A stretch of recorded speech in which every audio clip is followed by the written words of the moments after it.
Everybody here knows that Jim was born in the backwoods of Alabama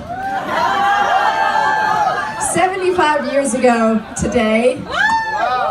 He had his first business when he was 5, selling peanuts, but his mother told me many times she did all the work. He went on to become prom king.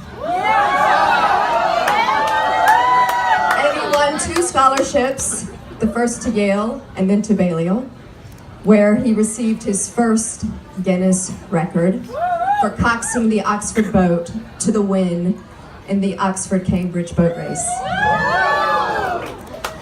After studying, he had to do a small stint in the army, and there he invested his superiors' pocket change so they would have extra money to pick up girls. Then he kept investing when he went to Wall Street, and he was a co-founder in the very first hedge fund before any of us thought about hedging. He went on to be a finance professor at Columbia University.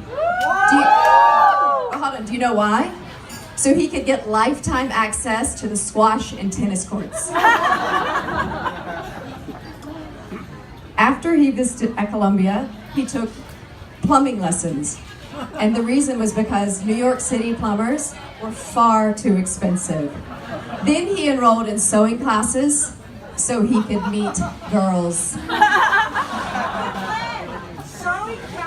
Sewing classes, really. And then at the ripe old age of 37, Jim retired because he wanted a new life.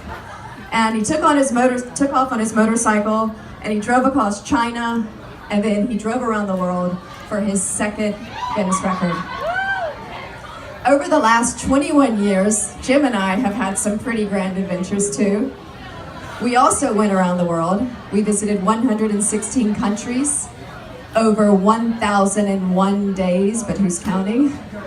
And Jim received his 3rd Guinness record, and I received my first and my only.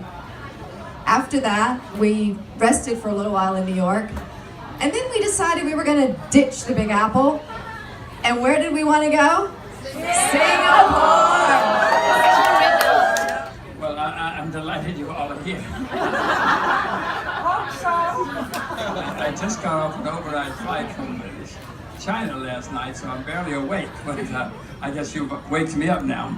I've never been 75 before. I'm not quite sure what it's all about. I will tell you that I don't feel any different at 75 than I did at 25. In fact, I have a more active life now than I did then, and all I can attribute it to is a lot of good wine. And of course, a good wife, and a good family.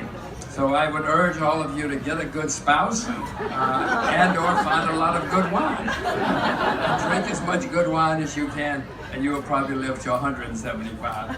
And what I look forward to is seeing all of you at my 100th birthday.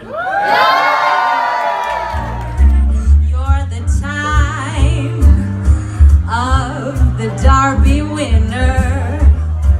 I'm a toy balloon that's faded soon to pass.